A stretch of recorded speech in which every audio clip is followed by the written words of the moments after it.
हाँ जी, नमस्कार, good evening. कैसे हैं आप लोग सभी?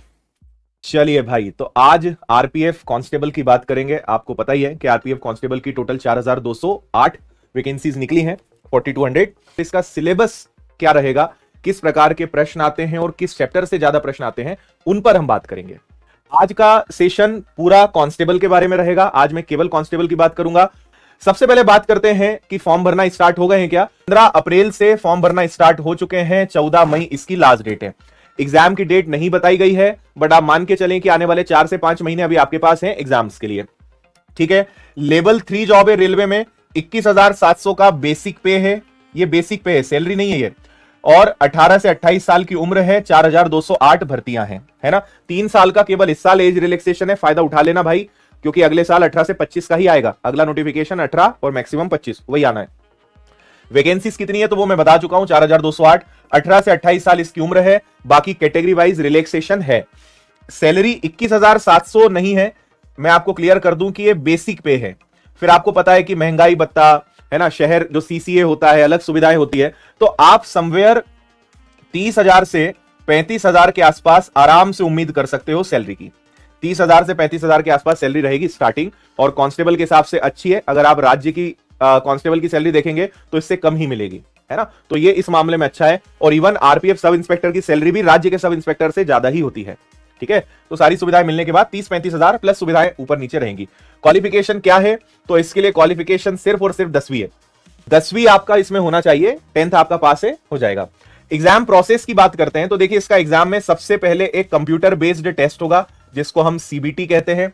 सीबीटी के बाद सीधा फिजिकल है। फिजिकल के बाद आपका डॉक्यूमेंट वेरिफिकेशन और ज्वाइनिंग। कुछ उसमें नया नहीं है, ना कोई बहुत लंबी चौड़ी प्रोसेस है ना। B1 मेडिकल स्टैंडर्ड्स में मैं अलग से वीडियो बनाऊंगा, है ना, उसमें समय लगेगा थोड़ा सा। 90 मिनट का एक सिंगल पेपर है, 120 सवाल होते हैं, 1/3 की नेगेटिव मार्किंग है, और पूरी मेरिट लिस्ट इसी के आधार पर बनेगी। और परीक्षा का स्तर भी 10वीं स्तर का रहेगा।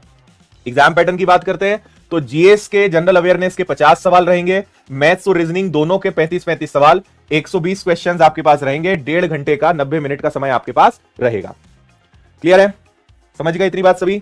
और 1/3 की नेगेटिव मार्किंग तो है। इसके बाद भाई फिजिकल टेस्ट है।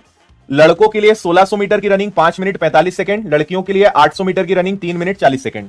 लड़कों के लिए लंबी कूद 14 फीट, ऊंची कूद 4 फीट। लड़कियों के लिए 9 फीट की ऊंची कूद, 3 फीट की 9 फीट की लंबी कूद, 3 फीट की ऊंची कूद।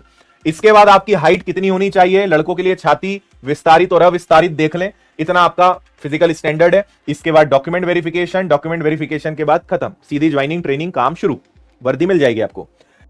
अब रेलवे ने जो सिलेबस दिया है वो देख लो। अंक गणित के 35 सवाल हैं, जनरल इंटेलिजेंस यानी रीजनिंग के 35 सवाल हैं, जागरूकता के 50 सवाल हैं। अब हम, ये तो इन्होंने बताया, अब आप हमारे हिसाब से सुन लो कि इसका सिलेबस कैसा आता है, उसके बारे में बात करते हैं। तो हमारी टीम ने जो पूरा एनालिसिस करा है वो आपके सामने है।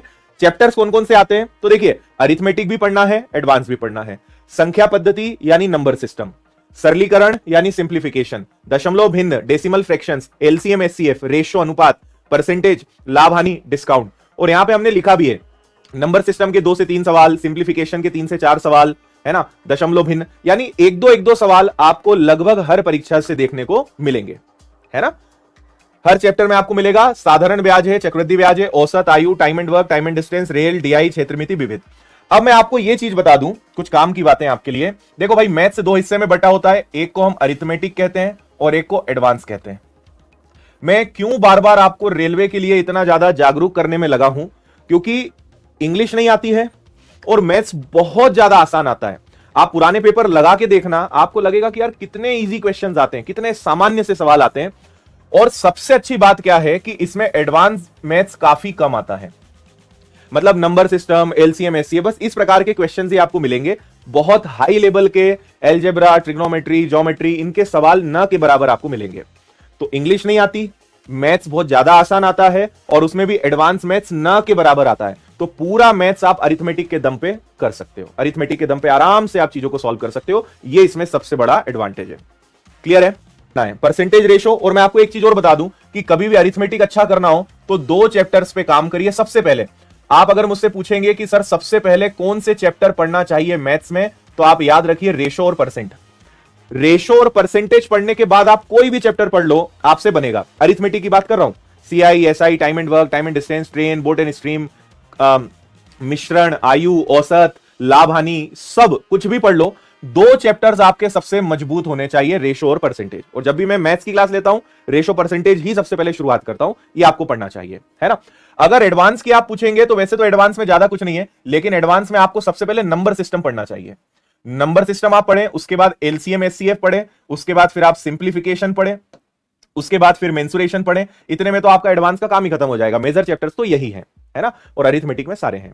तो अगर आपको मैथ्स में बहुत ज्यादा मेहनत करे बिना आसान लेवल के प्रश्नों के दम पे अगर आपको निकालना है तो ये बहुत अच्छा एग्जाम है।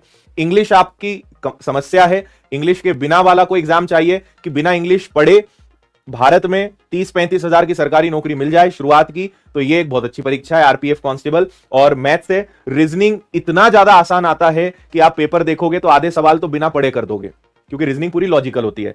मेहनत करनी है तो मैथ्स में और जीएस और साइंस में, उसके बारे में भी मैं बता रहा हूं आपको। तो ये तो हो गए सारे टॉपिक्स, सारी चीजें जो आपके ध्यान में रहनी चाहिए, है ना। डीआई है, क्षेत्रमिति है, इसके अलावा तो बाकी ये सब अपने अरिथमेटिक है। इधर भी सब अरिथमेटिक है, बस ये शुरुआत के ऊपर के टॉपिक्स जो हैं वो एडवांस के हैं, है ना। तो लगभग 20-25 टॉपिक्स हैं, वो आपको सारे पढ़ने हैं और बहुत हाई लेवल का नहीं पढ़ना है। रीजनिंग के बारे में आपको मैं बता देता हूं, रीजनिंग पे एक नजर डाल लीजिए। एनालॉजी, वर्गीकरण, है ना, विजुअलाइजेशन रिलेटेड, ओरिएंटेशन, इसके बाद problem solving, analysis, judgement, decision making, visual memory, discriminative observations, relationship concepts, arithmetic reasoning, verbal figure classification, arithmetic number series, non verbal, coding decoding, statement, syllogism, है ना। ये सारे चैप्टर्स आपके रहेंगे। और रीजनिंग में तो आज तक मुझे कोई मिला नहीं जो कहे कि मुझसे रीजनिंग नहीं बनती। रीजनिंग का तो कभी टेंशन ही नहीं लेना है ना। और तीसरी बात कर लेते हैं सामान्य जागरूकता, जिससे 50 सवाल आपके पूछे जाएंगे। उसमें क्या क्या पढ़ना रहेगा आपको? इतिहास, आर्ट एंड कल्चर, भूगोल, अर्थशास्त्र, पॉलिटी यानी संविधान, है ना, राजनीति और संविधान, इसके अलावा स्पोर्ट्स, सामान्य विज्ञान, अब सामान्य विज्ञान में भी physics, chemistry, bio, current affairs, ये सब इतने विषय पढ़ोगे तो आपके 50 नंबर कवर होंगे। भाई एक बात समझो, मैथ्स सब्जेक्ट से कितने प्रश्न आएंगे? मैथ्स एक सब्जेक्ट है, उससे कितने प्रश्न आएंगे? 35। रीजनिंग एक सब्जेक्ट है, उससे कितने प्रश्न आएंगे? 35। और जनरल अवेयरनेस में काउंट करो, 1 2 3 4 5 6 7 8 9 10, फिजिक्स, केमिस्ट्री, बायो, और 11 विषयों से 50 प्रश्न आएंगे। YouTube पर आपको कैसे गुमराह किया जाएगा जीएस के कई शिक्षकों के द्वारा कि भाई जीएस साइंस के पीछे पागल कर देंगे आपको। यह सच्चाई कोई नहीं बताएगा कि 50 प्रश्न 11 सब्जेक्ट में से आएंगे, और यहां अकेले मैथ्स से 35 प्रश्न आएंगे। एक विषय से 35 प्रश्न और 11 विषय से 50 प्रश्न।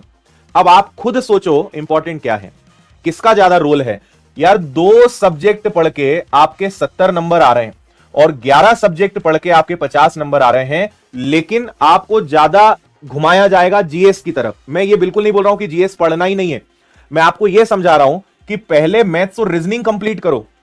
जैसे जीएस है, मैंने अभी उन्हें बैच में भी बताया था कि मान लो आपको जीए पढ़ना है तो आप ऐसे कर लो कि भाई मैथ्स को रोज पढ़ूंगा मैं, रीजनिंग को रोज पढ़ूंगा, और जीए में से 2 चीज उठा लो। मान लो आपने कहा ज्योग्राफी और बायो, तो मैं सिर्फ इन 4 विषयों पे काम करूंगा जब तक इनमें से कोई कंप्लीट ना हो जाए, है ना।